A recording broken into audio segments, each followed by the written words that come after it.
முத்துக்குமரனை பற்றி தான் எல்லாரும் பேசிகிட்டு இருக்கோம். ஆனால் முத்துக்குமரன் செஞ்சது தப்பு இல்லை, எதுக்காக அவர் டிஃபெண்ட் பண்ணிக்கிட்டாரு தன்னை, அதுதான் தப்பு. ஸோ முத்துக்குமரனை பொறுத்த வரைக்கும் அவர் ஒரு ஸ்ட்ராட்டஜி போட்டார். அவர் வந்து த்ரெட்டை எலிமினேட் பண்ணணும்னு நினைச்சாரு. அதை தான் ரயனுமே செஞ்சார். ஆனால் ரயன் கிட்ட யாருக்கும் வராதக்கும் முத்துக்கிட்ட ஏன் வந்ததுன்னா, இவன் த்ரெட்டாக இருக்கான், இவனால் எனக்கு வந்து விளையாடுறதுக்கு தடையாக இருக்கும் அப்படின்னு ஒத்துக்கிறதுல முத்துக்குமரனுக்கு ஒரு பயங்கர ஈகோ டுவர்ட்ஸ் ரயன். ஏன்னா முத்துக்குமரனை பொறுத்த வரைக்கும் தன்னுடைய கண்டெண்டர் ஜாக்லின் மட்டும் தான் சொல்லிட்டு கடைசி வரைக்கும் ஜாக்லினையும் தன் கூட கூட்டிட்டு போய் அந்த ஃபைனல் ஸ்டேஜில் நிறுத்திட்டு தான் அழகாக ஈஸியாக வின் பண்ணிட்டு வந்துடணும் தான் இவர் பிளான் போட்டு வச்சிருந்தாரு. ஆனால் இவர் பயங்கரமாக ஓவர் கான்ஃபிடென்ட்டாக இருந்தனால ரயனோட கிளாரிட்டியும் ரயனுக்கு இருந்த இன்னபிலிட்டி டு அட்வர்டைஸ் ஹிம்செல்ஃப் இருந்தனால ரயனுடைய உண்மை டேலண்ட் வந்து வெளியில் வரல. அதுக்கு இன்னொரு காரணமும் இருக்குது. ஜாக்லின் வந்து ரயனோட டேலண்ட்டை கண்டுபிடிச்சிக்கிட்டு ரயன் கொடுக்குற இன்ஃபர்மேஷனை உள்வாங்கிக்கிட்டு அவங்க கேம் பிளே பண்ணிட்டு இருந்தனால தான் இதை ரயன் வந்து அந்த ஃபேமிலி டாஸ்கில் புரிஞ்சுக்கிட்டு வெளியில் வந்துட்டாரு. Well and good. பட் முத்துவுக்கு மட்டும் இந்த விஷயங்கள்லாம் ஏன் பேக் ஃபயர் ஆகுதுன்னு நான் சொல்கிறேன். முத்துவை பொறுத்த வரைக்கும் இதை வந்து டிடிஎஃப் டாஸ்க்கு மட்டும் இல்லைங்க, அதுக்கு முன்னாடியே அவர் வந்து அவருடைய வெறுப்பு டுவர்ட்ஸ் ரயனை வந்து அவர் தெரிவிச்சிருப்பாரு.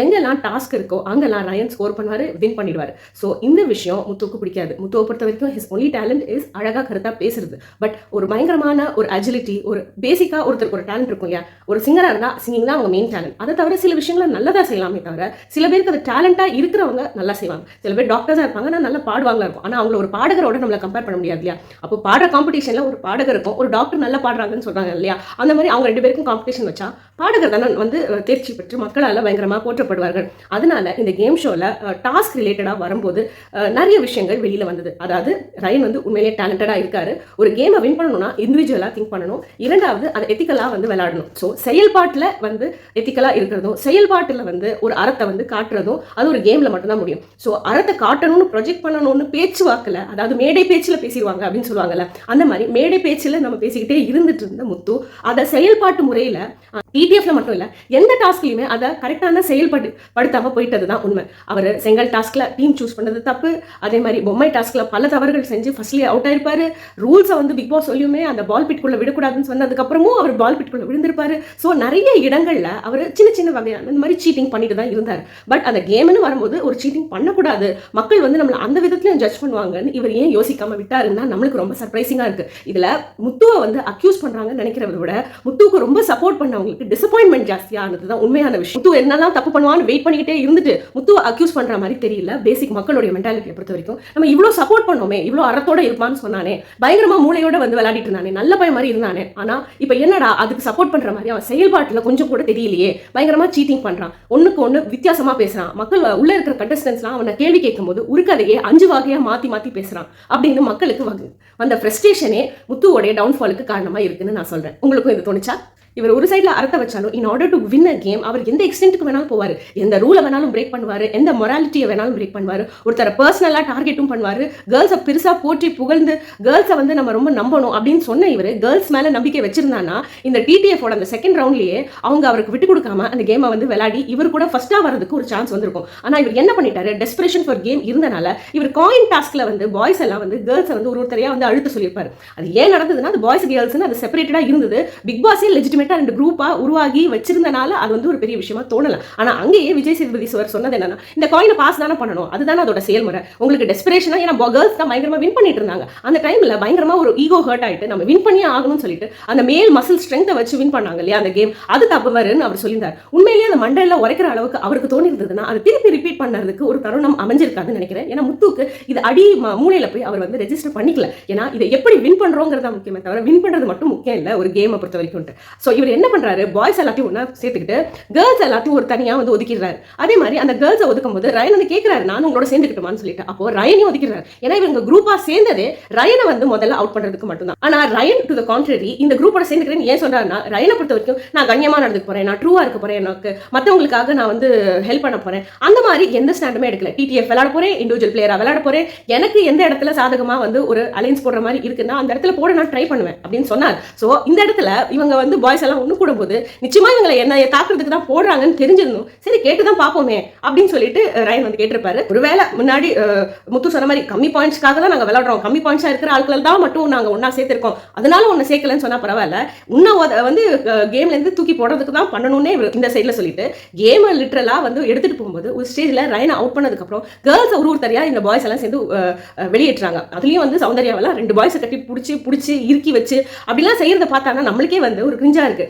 ஸ்போர்ட்ஸ்லயே வந்து கேர்ள்ஸ் பாய்ஸ் எதுக்கு பிரிவினை பண்ணியிருக்காங்கன்னா, கேர்ள்ஸ் வந்து பாய்ஸ் அளவுக்கு ஸ்ட்ராங் கிடையாது. அது வந்து ஒரு ஈக்குவலான கேம் கிடையாது. இந்த பிக் பாஸ் நிகழ்ச்சி எந்த அளவுக்கு ஒரு ஃபெயிலியர் அடைஞ்சதுக்கு காரணமே கேர்ள்ஸ் பாய்ஸ்னு பிரிச்சு டாஸ்க் வச்சது. அந்த பிக் பாஸ் ஹவுஸே வந்து 2 பாலினமா பிரிஞ்சு செயல்பட்டதுனால தான் வந்து ரொம்ப கேவலமா போயிட்டு இருந்தது. டிஆர்பி ரேட்டே கேவலமா போயிட்டு இருந்ததுன்னு உள்ள மக்களுக்கு இடையில ஒரு கருத்து இருக்கு.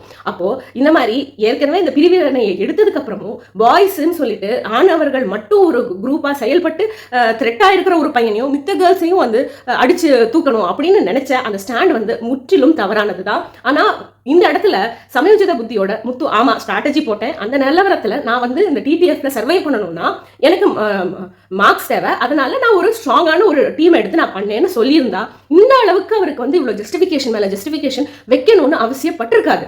அதனால இவரு ஒரு மார்க்குக்காக தான் நான் அப்படி செய்யறேன், அது பாயிண்ட்ஸ்க்காக தான் ஒரு சைட்ல சொன்ன உடனே நிச்சயமா மஞ்சரிக்கு கோவம் வரதான் செய்யும். ஏன்னா மஞ்சரியும் இந்த குரூப்ல வந்து சேர்ந்துக்கிறேன்னு கூப்பிட்டப்போ முத்து வந்து ரிஜெக்ட் பண்ணிடுறாரு.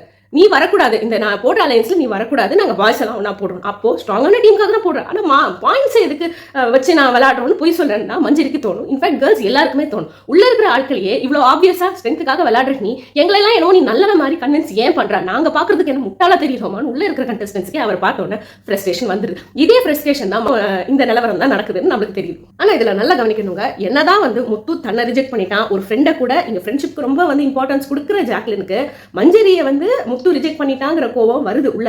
இருந்தாலும் ஏன் அவங்க காட்ட மாட்டேங்கிறாங்க? அதே மாதிரி டைரக்டா அஃபெக்ட் ஆனதே மஞ்சரி தான். ஏன்னா நானும் ஒரே ஒரு பாயிண்ட் வச்சிருந்தேன், நீ என்ன எடுத்துக்கலாம்ல, அதுக்கு பதில் 2 பாயிண்ட் இருக்கிற நானும் 2 பாயிண்ட் இருக்கிற அருமையும் ஏன் எடுத்தேன்னு சில கேள்விகள் வந்தாலும் முத்து கிட்ட இவங்க எல்லாம் டைரக்டா ஏன் கேட்க மாட்டேங்கிறாங்க? அடுத்த நாள் காலையில நடந்த சம்பவத்துல ராயன் சொல்றாரு, நீ வந்து என்ன பார்த்து பயந்துட்டனால தானே ஒரு குரூப்பை சேர்த்த. அவர் என்ன சொல்லிருக்கணும்னா அந்த வார்த்தை தப்பு தான். நீ வந்து என்ன வந்து ஒரு த்ரெட்டா நினைச்சதுக்கு காரணத்தினால தான் நீ ஒரு பாய்ஸை வந்து ஒரு அலையன்ஸ் போட்ட. நீ உண்மையிலேயே ஒரு இண்டிவிஜுவல் பிளேயரா விளையாடணும்னு இருந்தாதான் கெத்து அப்படின்னு சொல்றதுல தவறு இல்லை. ஏன்னா ஒரு 5 கிலோ வெயிட்டை தூக்கிட்டு ஒரு ரன்னிங் ரேஸ் ஓடணும்னு இருக்கும்போது ஒருத்தனே அது 5 கிலோ தூக்கிட்டு ஓடுறத விட இன்னொருத்தனை கூப்பிட்டு வச்சுட்டு நம்ம 2 பேரும் சேர்த்து ஒரு 10 கிலோவா தூக்கிட்டு ஓடுவோம்னு சொன்னா அது எளிதாக அவங்க செயல்பட்டுலாம். ஏன்னா 2 பேர் சேர்ந்து பண்ணா ஒரு 2 மடங்குக்கு மேலே ஒரு ஒர்க் லோட அவங்களால எடுத்துக்க முடியும். ஸோ அதுல ஒரு அட்வான்டேஜ் இருக்கு, அதுல ஒரு பவர் ஆஃப் மெஜாரிட்டி இருக்கு. ஸோ இண்டிவிஜுவல் பிளேயரா விளையாடினா அவங்களுடைய டேலண்ட் வெளிப்படும், அதுதான் அதுல ரொம்ப முக்கியமான விஷயம். ஆனா அதுவே 3-4 பேர் சேர்ந்து ஒரு கேம் விளையாடும் போது அங்க மெஜாரிட்டியோட பவர் தான் வின் பண்ண வைக்குமே தவிர அதுல எந்த டேலண்ட்டும் வெளிப்படாது.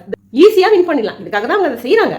இதெல்லாம் புரிஞ்சுக்க முடியாத முட்டாள்களா ஜாக்லினும் மஞ்சரியும். ஆனா இவங்க 2 பேரும் ஏன் இந்த அளவுக்கு வந்து பயங்கரமா பொத்தி முத்துவை வந்து பயங்கரமா வந்து சேஃப்கார்ட் பண்றாங்கன்னு உங்களுக்கு தெரியுதா? அதனாலதான் வந்து ரயனுக்கே வந்து ஜாக்லின் மேல கோவம் வந்து நீ ரொம்ப ப்ரொஜெக்ட் பண்ற, என்கிட்ட மட்டும் தான் தப்பு இருக்குன்னு சொல்லிட்டு ப்ரொஜெக்ட் பண்ற ஜாக்லின் அவர் கோவப்பட்டிருப்பார். ஆனா அவருக்கே தென்படாத பாயிண்ட் ஒண்ணுதாங்க, முத்துக்கு இருக்கிற பயங்கரமான ஓட் பேங்க். முத்து நாமினேஷன்ல வரல, முத்து நாமினேஷன்ல வராதனால முத்துவோடைய ஓட்டுகள் எல்லாம் இவங்க 2 பேருக்கும் தான் பிரிச்சு விழுந்துட்டு இருக்குன்னு ஜாக்லினுக்கும் தெரியும், மஞ்சரிக்கும் தெரியும். இப்போ முத்துக்கு ஆதரவு காட்டாம முத்து மேல சந்தேகத்தையும் வச்சு முத்துவோட சண்டை போட்டானா முத்துவோட ஆதரவாளர்கள் தனக்கு வந்து ஓட்டு போடாம போயிடுவாங்களோன்னு இவங்களுக்கு பயம் வந்துருச்சு. அதனாலதான் முத்து கிட்ட நல்லபடியா பேசி முத்துவோடைய ஆதரவர்களுடைய ஆதரவை பெற்று அவங்களுடைய ஓட்டை தனக்கு விழற அளவுக்காக இவங்க செய்யற செயல்பாடுகள் தான் இது. என்னதான் இருந்தாலும் நீதி நேர்மைக்கு வந்து செவி சேர்க்காம இருந்தா வீக்கெண்ட் எபிசோட்ல விஜய் சேதுபதி சார் காட்சி வரல.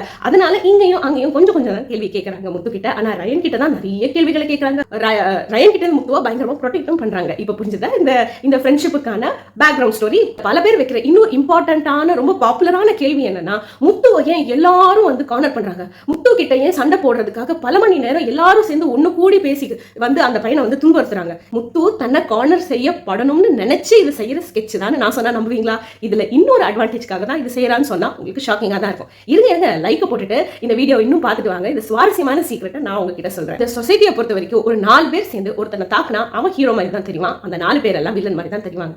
இந்த மாதிரி தெரியணும்னா ஒரு ப்ராப்ளம் கிரியேட் பண்ணணும். அந்த ப்ராப்ளம் ஒருத்தன் வில்லனா ஒருத்தன் ப்ரொஜெக்ட் பண்ணணும்னு நினைக்கும் போது இந்த ஹீரோவா தன்னை காட்டிக்கணும்னு நினைக்கிறான்ல, அவன் தான் முக்காவாசி இந்த ப்ராப்ளத்துக்குள்ளே மெயின் சோர்ஸா இருப்பான். சரி, ப்ராப்ளம் கிரியேட் பண்றதுனால முத்துக்கு என்ன அட்வான்டேஜ்னு நீங்க கேட்கலாம். இருங்க, அங்கதான் நான் வரேன். 4-5 பேர்லாம் சேர்ந்து முத்துவை தாக்குறாங்கன்னு சொல்றாங்க இல்லையா?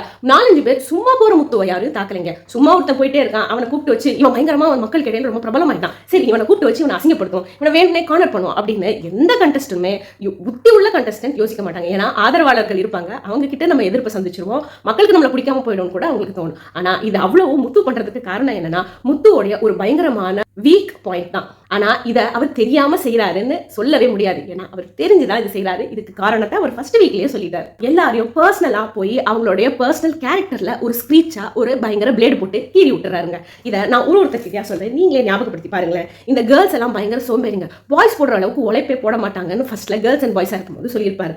இதுக்கு உதாரணங்கள் ஒன்றும் இல்லைங்க. கடைசியா இருந்த ஒரு 3 வாரத்துல இருந்து மட்டுமே நான் சொல்றேன். ஏன்னா பழைய வாரங்கள்ல சொன்னா உங்களுக்கு சில பேர் ஞாபகம் இருக்காது, நிறைய விஷயம் இருக்கு. அதை தவிர உங்களுக்கு இவர் எங்கெல்லாம் பர்சனலா அட்டாக் பண்ணி சில வார்த்தைகள் யூஸ் பண்ணுவார்ல, அதை நான் சிலதெல்லாம் மறந்துட்டேன்னா கீழே இருக்கிற கமெண்ட் செக்ஷன்ல போடுங்க. வாங்க நான் சொல்றேன். ரயனை வந்து ஸ்டார்டிங்லேயுமே அவன் ரொம்ப வெத்து, அவன் ரொம்ப ஒரு வளவளன்னு பேசுறவன், அவன் உட்காந்து ஜாக்லினுடைய காலடியிலேயே இருந்துட்டு இருக்கான்னு சொல்றது. ஏன்னா இந்த ரயன் வந்து டம்மின்னு காட்டுறதுக்காக. ஏன்னா ரயன் வந்து புத்திசாலின்னு முதல்ல கடிச்சதே ஜாக்லினும் முத்துவும் தான். ஏன்னா அது வந்து போன வாரம் வீக்கெண்ட் எபிசோட்ல வீட்டில் உள்ளவங்க உங்களை பத்தி ஒருத்தரை பத்தி கம்ப்ளைண்ட் பண்ணணும்னு நீங்க நினைச்சிருப்பீங்கல்ல, அவங்க யாரு, ஆனா அதுக்கு பதிலாக ஒருத்தவங்க சொல்லியிருப்பாங்க, அவங்க யாருன்னு சொல்ல முடியுமான்னு சொன்னப்போ ரயன் சொல்லியிருப்பாரு, ஜாக்லினை பத்தி பேசுவாங்க, சௌந்தர்யா பத்தி பேசுவாங்க என்ன வீட்டில் அப்படின்னு நான் நினைச்சேன். ஆனா எங்க வீட்டில் உள்ளவங்க வந்து முத்து பத்தியும் மஞ்சரியை பத்தியும் தான் சொன்னாங்க. ஸோ முத்து மஞ்சரிக்குமே நல்லாவே தெரிஞ்சிருக்கு ரயனோட கேப்பபிலிட்டிஸ். ஸோ இவங்க வந்து முத்துவும் மஞ்சரியும் ரொம்பவே அடுத்து கெடுத்து ரயனை பத்தி ரொம்ப கேவலமா பேசி ரெஜிஸ்டர் பண்ணிட்டே இருந்தா மக்களுக்கும் அந்த மேனிபுலேஷன் ஆயிடும் தோணுனனால தான் வெத்து சீனு வேஸ்ட் அப்படின்லாம் ரெஜிஸ்டர் பண்ணாங்க. இது ரயனுக்கு பின்னாடி பேசினது. ரயனுக்கு முன்னாடி பேசின வார்த்தைகள்லாம் துரோகம் செஞ்சுட்ட அப்படின்னு சொல்லிட்டு ரெஜிஸ்டர் பண்ணியிருப்பாங்க. இந்த செங்கலா டாஸ்க்ல 2 பேரும் ஒரு டீல் போட்டிருப்பாங்க. அந்த டீல் போட்டதுல தனக்கு வந்து சாதகமா ஒரு அமைது ஒரு மொமெண்ட், அதே நேரத்தில் பக்கத்து டீல் போட்ட டீம் ப்ளூ டீம்ல வந்து ஒரு தேவை இருக்கு. அப்போ தனக்கு சாதகத்தை தான் முதல்ல பண்ணிப்பாங்க. இண்டிவிஜுவல் கேம் தான் முதல்ல இம்பார்ட்டன்ஸ் கொடுத்து விளையாடணும்னு பிக் பாஸ்ல பல இடங்கள்ல ரெஜிஸ்டர் பண்ணியும் அதை கேட்காம போன விளைவுகள் என்ன நடந்ததுன்னு நம்ம பார்த்துட்டு தானே இருக்கோம். அப்போ அவர் மஞ்சள் டீம்ல இருக்கிற ரயன் மஞ்சள் டீமுக்காக தான் முதல்ல விளையாடுவாரு. இவர் அதை புரிஞ்சுக்கிட்டும் அந்த வச்சுக்கிட்டு ரயன் வந்து இந்த டீலுக்கு இம்பார்ட்டன்ஸ் கொடுக்கல, துரோகம் செஞ்சுட்டாருன்னு சொல்லிட்டு ரயனை வந்து சொல்லியிருப்பாரு. அடுத்தது நீ என்னை பத்தி த்ரெட்டா நினைச்ச அப்படின்னு பயந்துட்ட அப்படின்னு முத்து சொன்னப்போ, நீ எல்லாம் ஒரு ஆளாடா போடாங்க அப்படி போடா அப்படின்னு சொல்றாரு. இந்த மாதிரி ஒரு வகையான பாடி லாங்குவேஜை அந்த வீட்லயே நீங்க யோசிச்சு பாருங்க, யாருமே யார்கிட்டையும் காமிச்சது கிடையாது. இது வந்து ஒருத்தர் வந்து ரொம்பவே ஒரு பாடி லாங்குவேஜ் வச்சு சிறுமப்படுத்துற மாதிரி இருக்கு. ஆக்சுவலா இது சில இடங்கள்ல சௌந்தர்யா தான் செய்வாங்க. இதை வந்து இந்த இடத்துல முத்து செஞ்சதை நீங்க கவனிச்சிங்களா? மஞ்சரியே இந்த மாதிரி பர்சனல் அட்டாக் பண்ணியிருக்காருங்க. நல்லா யோசிச்சு பாருங்க. இந்த டிடிஎஃப் ஆரம்பிக்கிறது முன்னாடி கையை உயர்த்தி எல்லாருக்கும் வந்து கோடு போடுற மாதிரி ஒரு டாஸ்க் கொடுத்தாரு பிக் பாஸ். அது முத்து பண்ணிட்டு இருந்தாரு. இது லைவ்ல நடக்கும்போது நடந்த விஷயம். அப்படி பண்ணிட்டு இருக்கும்போது ஏதோ சில காரணங்களால எக்கி கையை வச்சு தொட்டிருப்பாங்க மஞ்சரி. ஸோ அது எக்கனால அது ஏதோ அட்வான்டேஜ் ஆகி போயிடுமோ அப்படின்னு நினைச்சிட்டு அவங்க தெரியாம பண்ணதை அதை ஒழுங்கா புரிஞ்சுக்காம நீ கல்லாட்டம் ஆடுற, நீ சீட் பண்றன்னு சொல்லிட்டு மஞ்சரியை பார்த்து சொல்லியிருப்பாரு முத்து. நீங்க நல்லா பாருங்க, சீட்டிங் கல்லாட்டம் ஆடுறேன்னு முத்து யாராவது சொல்லிட்டா அவர் 4 மணி நேரம் உட்காந்து அதை பத்தி பேச மாட்டாரு. ஆனா அவர் அதை பேசினா சாரின்னு சொல்லிட்டல, இனிமே அதை பத்தி பேசாதன்னு சொல்லிடுறாரு மஞ்சரி கிட்ட. மஞ்சரிக்கு தான் பல அட்வான்டேஜ் இருக்கே முத்துவோட ஃப்ரெண்டா இருக்கனால, அதனால அவங்க ஓகேன்னு சொல்லிடுறாங்க. நேற்றுக்கு நடந்த சம்பவத்துல மஞ்சரியை பார்த்து நீ சகுனி வேலை செய்யாதுன்னே சொல்லிடுறாரு முத்து. இந்த சகுனி வேலைன்னு சொன்னதை இவர் நிறைய இடங்கள்ல இவரே சொல்லியிருக்காரு.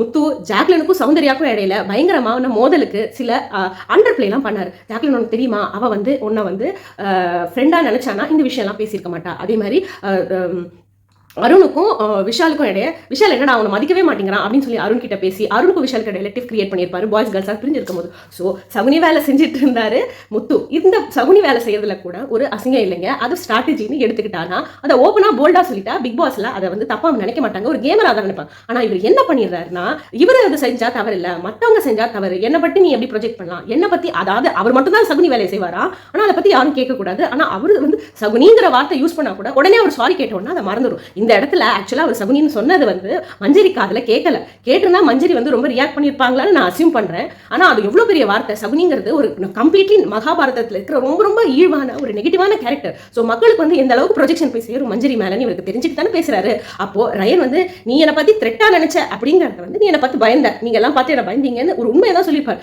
அதுக்கு அவ்வளவு ரியாக்ஷன் காட்டுறாருங்க. அது ராணவ் செகண்ட் ரவுண்ட்ல முத்து அவுட் பண்ண தருணம். ராணவ் வந்து கையில அந்த சுத்தி எடுத்து வச்சுக்கிறாரு. ஏன்னா அவரால் ஓட முடியாது, அதனால அவருடைய இண்டிவிஜுவல் கேம் அது. ஃப்ரண்ட்ல வரவங்க அவருடைய போட்டோ எடுத்துட்டு வராங்களான்னு பார்த்துட்டு இருந்தாரு. அப்போ முதல்ல வந்தது அருண் கிட்ட தன்னுடைய போட்டோ இருக்கான்னு பாக்குறாரு. இல்லன்னு தெரிஞ்சவங்க கையில கொடுத்துடுறாரு. சோ அது அருணோட கேம் ஃப்ரண்ட்ல வரது. அந்த சுத்தி எல்லாம் யார் வச்சிருக்காங்களோ அது அவங்க கிட்ட இருந்து வாங்குறது. இது ரெண்டுமே இண்டிவிஜுவல் கேம் தானே. ஆனா முத்துவை பொறுத்த வரைக்கும் நம்ம தான் பயங்கரமா இந்த எல்லாத்தோடையும் சேர்ந்து ஒரு பயங்கரமான ஒரு ஸ்ட்ராட்டஜி போட்டோம். ஆனா பாய்ஸோட போட்ட ஸ்ட்ராட்டஜி கேர்ள்ஸ் எல்லாம் அவுட் ஆனோன்னு நம்மளுக்கு அகேன்ஸ்டா ஆயிடுச்சுன்னு சொல்லிட்டு அவருக்கு பயங்கரமான மன வருத்தமும், அவர் ஸ்ட்ராட்டஜியை முட்டாள்தனமா போட்டுட்டாருன்னு அவருக்கு தெரிஞ்சும் அதை அக்செப்ட் பண்ணாம இருந்தா அவரோட ஈகோ தான் காரணம். என்ன பொறுத்த வரைக்கும் இன்னொரு ரியலைசேஷனுக்கும் அவருக்கு நமக்கு வந்திருக்குங்க. நிச்சயமா ஒருவேளை கேர்ள்ஸோடலாம் சேர்ந்து ஒரு ஸ்ட்ராட்டஜி போட்டு நம்ம ரயனை வந்து வெளியில வந்து கிளப்பிடலாம். அதே மாதிரி கேர்ள்ஸ்ல சில பேர், பாய்ஸ்ல சில பேர் போட்டு நமக்கு தெரிஞ்ச ட்ரஸ்டடான பீப்புளை வச்சு நம்ம தீபக் சார், நம்ம மஞ்சரி, ஜாக்லின்லாம் வச்சு கூட நம்ம ஒரு டீம் போட்டிருந்தா நம்ம இந்த அளவுக்கு விட்டு கொடுத்து நம்ம வந்து கேம்ல இருந்து போற அளவுக்கு வந்திருக்காதுன்னு சொல்லிட்டு இவருக்கு தோணுன காரணம். அது எல்லாம் சேர்ந்து இவருக்கு ஃப்ரஸ்ட்ரேஷன்ல கம்ப்ளீட்டா ராணுவ மேல போய் கொண்டு அவருடைய அந்த கீழே விழுந்துட்டாரு. அது வந்து பயங்கரமா ஸ்ட்ராட்டஜி மோசமாயிடுச்சு. அவர் ஃப்ரெண்டா இருக்கிற ஜாக்லினும் மஞ்சரியும் ஒரு ஸ்டேஜுக்கு அப்புறம் அவர் அவுட் ஆனதை பார்த்து சிரிச்ச வா எங்க பக்கத்துல வந்து உட்காருன்னு சொன்னது இவருக்கு ஒரு சின்ன பிள்ளைத்தனமான ஈகோவை வந்து பயங்கரமா வந்து ஒராசிருச்சுன்னு தான் சொல்லணும். இந்த ஒரசின காரணத்தை வச்சுட்டு ஒரு பெரிய வார்த்தையை யூஸ் பண்றாருங்க. இந்த வார்த்தையை யூஸ் பண்ற ஒரு மகான் இவர் என்ன யூஸ் பண்ணாருன்னா, நீ அன்எத்திக்கலா இருந்துட்ட அப்படின்னு சொல்லி. எத்திக்ஸ்ங்கிறது வேற, அன்எத்திக்கல்ங்கிறது வேற. நீ தமிழ்ல வந்து ரொம்ப ஒரு எளிமையா பேசுறாருன்னா அவர் தமிழ் வார்த்தைகளை யூஸ் பண்ணி ஒருத்தரை வந்து திட்டிருக்கலாம், அட்ரஸ் பண்ணிருக்கலாம், ஏன் ப்ரொஜெக்ட் கூட பண்ணலாம். ஆனா இங்கிலீஷ்ல சில வார்த்தைகளுக்கு பயங்கரமான ஸ்ட்ராங் மீனிங் இருக்குன்னு நமக்கு தெரியணும். ஏன்னா லா என்ஃபோர்ஸ்மெண்ட்டை பொறுத்த வரைக்கும், மக்கள் வந்து இந்த கான்ஸ்டிடியூஷனை பொறுத்த வரைக்கும் அன்எத்திக்கல்னு சொல்றது என்னன்னா, அதாவது பேசிக் தர்மங்களை ஒரு நம்மளோட அறத்தை மீறி செயல்கள் தான். தர்மத்தை மீறின செயலை செஞ்சுட்டேன்னு ஒரு தமிழ்ல அதை டிரான்ஸ்லேட் பண்ணி முத்துவால இதே வார்த்தைகளை சொல்ல முடியுமா? கேட்கறதுக்கே அசிங்கமா தானே இருக்கு. தர்மத்தை மீறின செயல் என்னங்க ஒரு டாஸ்க். அதுல அந்த பையன் அவனுக்காக விளையாடி இருக்கான். அவர் என்ன விதத்துல வந்து ராணுவ அக்யூஸ் பண்ணணும்னு நினைச்சாருன்னு பாத்தீங்கன்னா, அவர் வந்து உள்ள வந்து என்ன சொல்லியிருக்காருன்னா, எல்லா கேர்ள்ஸையும் அவுட் பண்ணிட்டு நம்ம இண்டிவிஜுவல் கேம் விளையாடலாம்னு சொல்லியிருப்பாரு. அதுக்கிடையில என்ன ஆயிடுது, விளையாடிட்டு இருக்கும் போதே பவித்ரா தான் ஆல்மோஸ்ட் லாஸ்ட், பவித்ராவும் சௌந்தர்யாவும் தான் ஆல்மோஸ்ட் லாஸ்ட்ல இருக்காங்க. அவங்களெல்லாம் அவுட் பண்ணணும்னு நினைக்க ட்ரை பண்ணும்போதே கேர்ள்ஸை வந்து நம்ம பண்ணது தப்புன்னு இவருக்கு புரிஞ்சிருது. அதுக்கு இன்னொரு காரணம், வெளியில இருக்கிற கேர்ள்ஸ் எல்லாரும் இந்த பாயிண்ட் வச்சு பேச ஆரம்பிச்சிட்டாங்க. ராயனை மட்டும் எடுத்துக்கலாம், நம்மளெல்லாம் கேர்ள்ஸ் எல்லாம் வந்து இந்த பாய்ஸ் எல்லாம் சேர்ந்து ஏன் அவுட் பண்ணணும்னு இவங்க சொன்னதை வந்து கேட்டுட்டாரு. அதனால பவித்ராவை மட்டும் நம்ம அவுட் பண்ணும்போது ஒரே ஒரு ஆள் பண்ணலாம்னு சொல்லிட்டு டேமேஜ் கண்ட்ரோல் தான் பண்ண ட்ரை பண்ணிட்டு இருந்தார் முத்து. அப்ப அவருக்கே புரிஞ்சு போச்சு அவரோட பிளான் வந்து பேக் ஃபயர் ஆயிடுச்சு. வார்த்தையை சொல்லிட்டானா மக்கள் வந்து நான் வந்து ஒரு கேவலமான ஒரு ஸ்ட்ராட்டஜி போட்டேங்கிற ஒரு தப்பை மறந்துட்டு இன்னொரு தப்பை நோக்கி யோசிக்க ஆரம்பிச்சிருவாங்க. ஏன்னா எல்லாருக்குமே ராணுவ மேல ஏற்கனவே ஒரு எதிர்ப்பு இருக்கு. ராணுவம் வந்து பைத்தியக்காரத்தனம் செய்வாங்கிற ஒரு ஹிஸ்டரி இருக்கு. அதனால ராணுவ மேல எல்லாருக்கும் கோவத்தை கொண்டு வந்து டைவர்ட் பண்ணிடலாம்னு நினைச்சாரு முத்து. ஆனா ராணுவ இந்த இடத்துல கிளவரா கிளியரா பேசிட்டாரு. என்னமோ அதிசயமா, நான் விளையாடினது இண்டிவிஜுவல் கேம் தான், அதை வாங்கி அடிச்சு அருண் பண்ணதும் இண்டிவிஜுவல் கேம் தான் சொன்னதுக்கு அப்புறம் அவருக்கு வேற பேச்சு மூச்சே இல்லை. நான் முன்னாடி சொன்னேன் இல்லையா, எல்லாரும் இண்டிவிஜுவலா போயிட்டு அவங்களுக்கு கூட அவங்களோட கேரக்டர் வந்து பாதிக்கிற மாதிரி ஒரு வார்த்தையை பேசுறாங்க. அதனாலதான் எல்லாரும் அவர் மேல எகிரி வந்து பல மணி நேரம் பேசுறாங்க. ஏன்னா நம்மளே மனுஷங்களும் வச்சுக்கோங்களேன், நம்மள வந்து நீ துரோகி, நீ வந்து என்னை ஏமாத்திட்ட அப்படின்னு சொல்லிட்டு யாராவது முன்ன இருக்கிறவங்க ரொம்ப இந்த மாதிரி ஒரு கேரக்டரை அசாசினேட் பண்ற மாதிரி ஒரு ஆக்விசிஷன் வைக்கும்போது நம்ம கேரக்டர் அப்படி இல்லைன்னு சொல்லிட்டு நம்ம வாதாட ட்ரை பண்ணுவோம். நம்மளோட ஆதாரங்களை சேர்த்து இது பத்தியா, இதை நான் செஞ்சிருக்கேன், இதை நான் செஞ்சிருக்கேன், இதை நான் செஞ்சிருக்கேன், அதனால நான் அந்த ஆள் கிடையாதுன்னு சொல்லிட்டு ப்ரூஃப் காட்டி அவர்கிட்ட அந்த பாயிண்ட்டை ப்ரூவ் பண்ண ட்ரை பண்ணுவோம். சாதாரணமா இருக்கிற நம்ம வாழ்க்கையிலே அது நடக்கும்போது, பல கேமராஸ் இருக்கும்போது பல பேர் நம்மளை ஜட்ஜ் பண்றாங்கன்னு நினைக்கிற உள்ள இருக்கிற கண்டஸ்டன்ஸ்க்கு எவ்வளவு வலியா இருக்கும். அப்போ தன்னை பத்தி தவறான வார்த்தைகளை பேசிட்டு ஈஸியா ஒருத்தர் போயிட முடியுமாங்க? அப்போ அந்த ஆளை கூப்பிட்டு வச்சு ஏன் இப்படி சொன்ன, எதுக்கு இப்படி சொன்ன, நீ பேசுனது தவறுன்னு சொல்ல ட்ரை பண்ணுவாங்க இல்லையா? அப்படி பேச ட்ரை பண்ணும்போது முத்தோட நேச்சரே உருட்டி பேசுறது. அப்போ அவர் உருட்டி தான் பேசுவார். அப்போ உருட்டி பேசுறத வச்சுக்கிட்டு மக்கள் வந்து சில பேர் வந்து அவரை வந்து மக்கள் கார்னர் பண்றாங்க, அவரை வந்து உள்ள இருக்கிற கண்டஸ்டன்ஸ் கார்னர் பண்றாங்கன்னு சொல்றது சரியே இல்லை. இதுல இன்னும் நல்லா யோசிச்சு பாருங்க, இவர் ஏன் எல்லாரையும் சிராக்கிறாரு, வேணும்னே சொரிஞ்சு விடுறாருன்னா, இவர் ஃபர்ஸ்ட் வீக்லயே நான் முன்னாடியே சொன்ன ஒரு விஷயம் தான் வரேன் அந்த சர்ப்ரைசிங் எலிமெண்ட்டுக்கு. இப்பதான் அவர் ஃபர்ஸ்ட் வீக்ல இருந்து நான் நாமினேஷன்ல இருந்தா மக்கள் எனக்காக ஓட் பண்ணி பழகிடுவாங்க. அதை பழகிட்டாங்கன்னா கடைசி வரைக்கும் போய் எனக்காக தான் ஓட் பண்ணணும்னு அவங்க பழகிடுவாங்க. அது அவங்களுடைய மெமரியில ஸ்டோர் ஆயிடும், அது அவங்களுக்கு ஆட்டோமேட்டிக்கா வந்துடும். ஸோ மக்களை சைக்கலாஜிக்கலா மேனிபுலேட் பண்றதுக்காக தான் நாமினேஷன்ல இருக்கணும்னு நினைச்சாரு. பல பேர் வந்து அவங்களோட ரிவ்யூஸ்லயே போட்டிருப்பாங்க, ஏன்னா நாமினேஷன்ல வர்றது ரொம்ப தப்பான விஷயம், ரொம்ப பயமான விஷயம், இல்லாட்டி எல்லாரும் பயப்படுற ஒரு விஷயம். ஆனா முத்து மட்டும்தான் இந்த வாரம் நான் நாமினேஷன்ல இல்லையே, என்ன நாமினேட் பண்ணுங்க, என்ன நாமினேட் பண்ணுங்கன்னு கிட்டத்தட்ட கேம்பெயினே பண்றாரு. உள்ள என்ன நாமினேட் பண்ணுங்க கண்டஸ்டன்ஸ் மித்தவங்கள எல்லாம். அதனாலேயே இவர் பல வாட்டி நாமினேட் ஆன ஜாக்லினை பார்த்து அவர் ஒரு வகையான பொறாமையே வருது. இது எல்லாத்துக்கும் காரணம் மக்கள் வந்து ஒருத்தருக்கு ஓட்டு போட்டு பழகிட்டா அவங்களுக்கே ஓட்டு போடுவாங்கங்கிற மனோரீதியான வழியில மக்கள் வந்து தனக்கு போடணும், ஓட்டு போடணும், மக்களை மேனிபுலேட் பண்ணணும்னு யோசிக்கிற இவரோட தன்மை தான் காரணம். இப்ப புரிஞ்சுதா? இப்ப இந்த மாதிரி கேரக்டரை சொரிஞ்சாருன்னா எல்லாருக்கும் உள்ள இருக்கிறவங்களுக்கு கோவம் வரும் இல்லையா? அப்படி கோவம் வந்ததுன்னா அவங்க பர்சனலா ட்ரிகர் ஆவாங்க இல்லையா? ட்ரிகர் ஆயிட்டா என்ன செய்வாங்க, அடுத்த வாட்டி ஓட்டிங்ல அவர் பேரை குத்துவாங்க. இதை தான் அவர் பல நாட்கள் செஞ்சுட்டு இருந்தார் to come in to the nomination list. போன வாட்டி செஞ்சது 10 போல இருக்கு, நினைச்சிட்டாரு போல இருக்கு. அதனால அந்த வாரங்கள்லயே ஒரு 6-7 வாரத்துல ஒரு 3-4 வாரங்கள் அவர் வந்து நாமினேஷனுக்குள்ள வரல. அதுக்கு அடுத்த வாரத்துல பாத்தீங்கன்னா இப்ப நான் சொன்ன சில விஷயங்கள்லாம் அவர் செஞ்சிருப்பாரு. பிகாஸ் அவர் பியூர்லி நாமினேஷனுக்குள்ள வரணும், மக்கள் வந்து அவருக்கு ஓட்டு போட்டு பழகணும் அப்படின்னு அவர் நினைச்ச இந்த தன்மை தான். ஸோ மக்களே, நீங்க இந்த மாதிரி ஒருத்தருக்கு ஓட்டு போட்டு பழகிட்டீங்கன்னா இன்னொருத்தருக்காக ஓட்டு போட்டு பழகாமையா இருப்பீங்க. நீங்க நல்லது கெட்டதை அந்தந்த நிமிஷத்தையும் அந்தந்த செயல்பாடு ஒரு மனுஷன் செய்யறதை பார்த்து தானே நம்ம பேசிக்கா ஜட்ஜ் பண்ணுவோம். அதை இவர் புரிஞ்சிக்காம போயிட்டாரோன்னு எனக்கு தோணிருச்சு. செகண்ட்லி, அவருக்கு பயங்கரமா ஒரு கன்சிஸ்டன்சி இல்லாம செயல்பாட்டில் அவரோட நல்லதை கொண்டுட்டு வராம போனது டிசப்பாயின்மெண்ட் எனக்கும் இருந்தது ஆஸ் அ பிபி வியூவர். உங்களுக்கும் இருந்ததா? இவை அவற்றும் என்னுடைய கருத்துக்கள். உங்களுடைய கருத்துக்களை கேட்க நான் ஆவலா இருக்கேன். கீழே இருக்கிற கமெண்ட் செக்ஷன்ல உங்களுடைய கருத்துக்களை பதிவிடுங்க. I'll be ready to listen to them. So இந்த வீடியோ பிடிச்சிருந்தா லைக் பண்ணுங்க. சௌமி மாமி சேனலை நீங்க வந்து சப்ஸ்கிரைப் பண்ணலாம். உடனே கீழே சப்ஸ்கிரைப் பட்டனை ஹிட் பண்ணிட்டு அடுத்த வர வீடியோஸையும் பார்க்கறதுக்கு உங்களுக்கு வந்து அது வந்து ஹெல்ப்ஃபுல்லா இருக்கும். So till I meet you in the next video. It's bye from Sami Mami guys. Bye.